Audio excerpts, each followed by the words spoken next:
आइए मुलाकात करवा देने जा रहे हैं हम देश के सबसे प्रतिष्ठित कॉरपोरेट घरानों में से एक टाटा ग्रुप और उसकी पावर कंपनी टाटा पावर।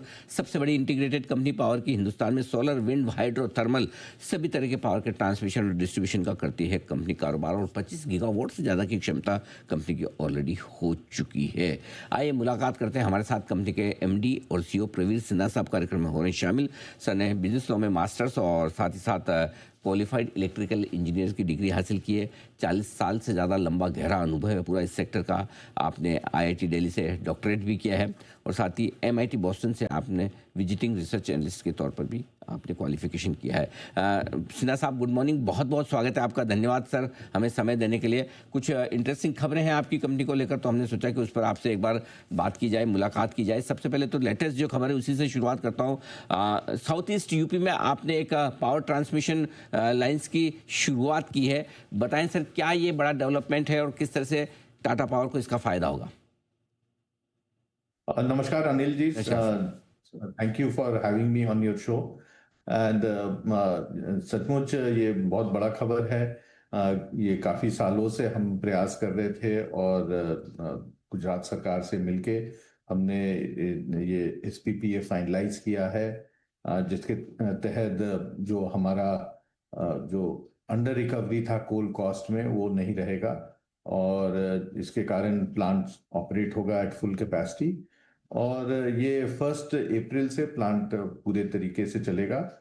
हम उम्मीद करते हैं कि जिस तरह से हमने गुजरात के साथ किया है, बिकॉज वो हमारे सबसे बड़े प्रोक्योरर थे, उसी हिसाब से ये दूसरे स्टेट्स जो हैं, 4 प्रोक्योरर स्टेट्स हैं, उनके साथ हो जाएगा।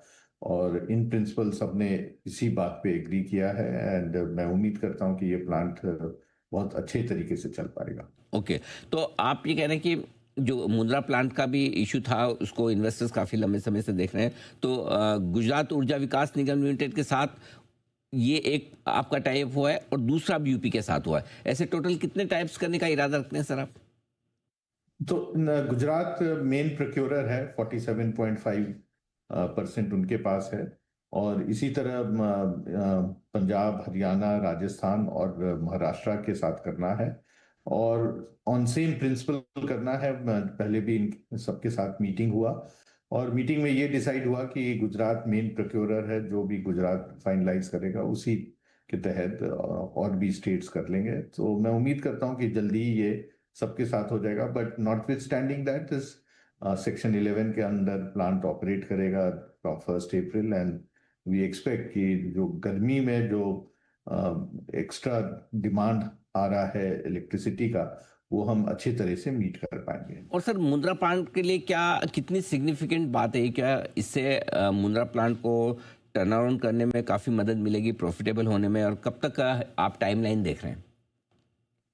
सो ये मुंद्रा के लिए बहुत बड़ा स्टेप है, क्योंकि इसमें बहुत ज्यादा अंडर रिकवरी होता था कोल कॉस्ट में, वो अब नहीं रहेगा और इसके कारण मुंद्रा प्लांट अब कंटिन्यूसली ऑपरेट कर सकती है।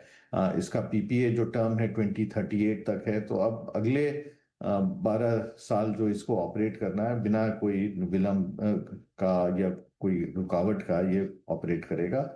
और देश के लिए भी अच्छा है, क्योंकि ये 4000 मेगावाट है। 4 गीगावाट के बहुत कम प्लांट्स इस तरह के हैं देश में और it is one of the most efficient plant. इसका टैरिफ भी बहुत कम रहता है, मेरिट ऑर्डर में भी ये अच्छा है, तो कंज्यूमर्स के लिए भी ये बहुत अच्छा है, डिस्कॉम्स के लिए भी बहुत अच्छा है और मुंद्रा कंपनी के लिए भी बहुत अच्छा है। एक बहुत ही बेहतरीन ये शुरुआत आपने की अलग अलग राज्यों के साथ मुंद्रा पोर्ट से ये टाइप करके। लेकिन आपने अभी कोयले की भी बात की है। क्या कुछ ग्लोबल सप्लाई चेन पर असर पड़ा है? ये जो कुछ भी मिडिल ईस्ट में तनाव चल रहा है, सोलर सेल्स या फिर मॉड्यूल्स वगैरह जो आप अगर मंगवाते हैं बाहर से या फिर कोयला वगैरह की, क्या लॉजिस्टिक्स में कोई दिक्कत आ रही है सर? तो अभी तक तो कुछ ऐसा दिखा नहीं है। हमारे जो सोलर वेफर और इनगॉट्स जो आते हैं चाइना से और वियतनाम ये सब से, उसमें कोई रुकावट नहीं आया, कोई ऐसा इंक्रीज भी नहीं हुआ है ट्रांसपोर्टेशन कॉस्ट में।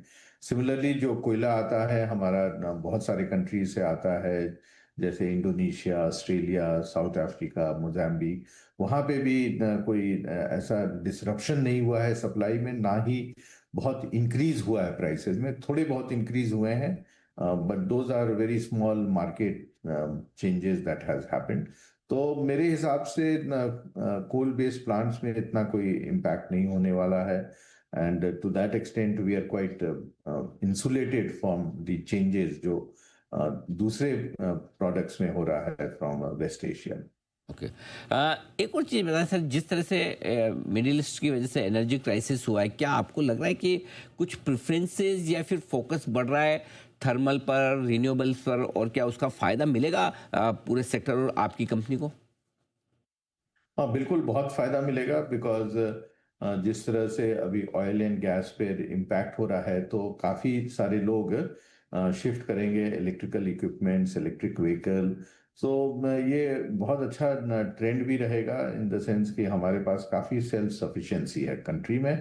हमारे काफी प्लांट्स लगे हुए हैं, 530 मेगावाट का हमारा इंस्टॉल्ड कैपेसिटी है। उसके साथ solar, wind and thermal as a backup है, एज अ बेस प्लान। इसके साथ साथ हाइड्रो एंड न्यूक्लियर। सो मेरे हिसाब से हमारी कंट्री में we are fully geared up इस समर में। जो पीक रिक्वायरमेंट है 270 गीगावाट का, और एनर्जी का भी जो रिक्वायरमेंट है हम पूरा मीट कर पाएंगे। So we are quite self sufficient to that extent, and कोई ऐसा प्राइस इंक्रीज नहीं एक्सपेक्टेड है। सर, आपने पावर डिमांड की बात भी कही कि गर्मियों का सीजन थोड़ा इस बार डिमांड बढ़ने की उम्मीद है। कितनी डिमांड में बढ़त की आप उम्मीद कर रहे हैं? और अभी तो आपने कहा कि प्राइस हाइक एक्सपेक्टेड नहीं है, लेकिन क्या आगे चलते हुए हो सकती है, संभावना है? इस साल जो डिमांड इंक्रीज है करीब 6% compare to last hmm. Year. Last year काफी बारिश हुई थी तो डिमांड काफी म्यूटेड था, बट इस साल लाइक इन 2025 काफी डिमांड है, 2024 काफी डिमांड इंक्रीज एक्सपेक्टेड है। और हम लोग सब गेयर्ड अप हैं, हमारे जितने भी देश में पावर प्लांट्स हैं, प्राइवेट सेक्टर में, गवर्नमेंट सेक्टर में, वो काफी गेयर्ड अप हैं to supply this peaking power requirement. इसके साथ साथ बिकॉज हमारा मोस्ट ऑफ द पावर जो हमारे देश में जो हम प्रोड्यूस करते हैं, लोकली प्रोड्यूस करते हैं, डोमेस्टिक कोल पे करते हैं या सोलर और विंड, जिसके प्राइसेस फिक्स्ड रहते हैं 25 साल के लिए। तो आई डोंट एक्सपेक्ट कि हमारा प्राइस इंक्रीज बहुत ज्यादा होने वाला। जो नॉर्मल इन्फ्लेशनरी प्राइस इंक्रीज होता है 4-5% का, उसी रेंज में रहेगा, बट उससे ज्यादा नहीं है, उम्मीद है। सर, दो चीज़ों पर आपसे राय लेना चाहता हूँ। एक तो ये कि क्या वाकई में एआई डेटा सेंटर्स के लिहाज से पावर डिमांड और बैकअप पावर की डिमांड क्या वाकई में बढ़ रही है? और दूसरा ये कि कई लोगों को लगता है कि इनकी वजह से पावर के दाम, स्पेशली जो डे अहेड मार्केट्स वगैरह में, काफ़ी बढ़ भी गए हैं, ये ऊंचे रहेंगे। क्या इसकी संभावना देखते हैं आप? अब सबसे पहले तो डेटा सेंटर्स अभी जो एग्जिस्टिंग है हम उनको सप्लाई करते हैं। इनफैक्ट हम खुद ही मुंबई में 7 डेटा सेंटर्स को सप्लाई करते हैं। और जिस तरह से हमारे यहाँ कैपेसिटी इंक्रीज हर साल 40 से 50 गीगावाट हो रहा है, तो जो भी फ्यूचर रिक्वायरमेंट्स होगा डेटा सेंटर या कोई भी अदर कनेक्टेड इंडस्ट्रीज का, तो हम काफी हद तक केटर कर पाएंगे। ऐसा कोई परेशानी हम नहीं एक्सपेक्ट कर रहे हैं। और यदि फ्यूचर में और डिमांड इंक्रीज होगा, then it's a good problem to have.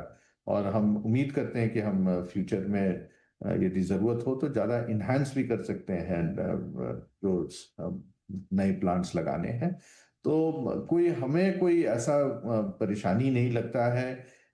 This is a good thing कि कंट्री में डेटा सेंटर्स आ रहे हैं, other industrial activity is growing, और उसके साथ साथ हमारे जो रेसिडेंशियल डोमेस्टिक कंज्यूमर्स हैं उनका खपत भी बढ़ रहा है। सो ये जो डिमांड इंक्रीज है हमारे कंट्री में, we have seen it for last many years की 5 से 6% रहा है, और यही कंटिन्यू करेगा। और यदि थोड़ा इंक्रीज भी हुआ तो हम इसको इजीली मीट कर लेंगे, कोई हमें परेशानी ऐसी नहीं होगी। ठीक बात है।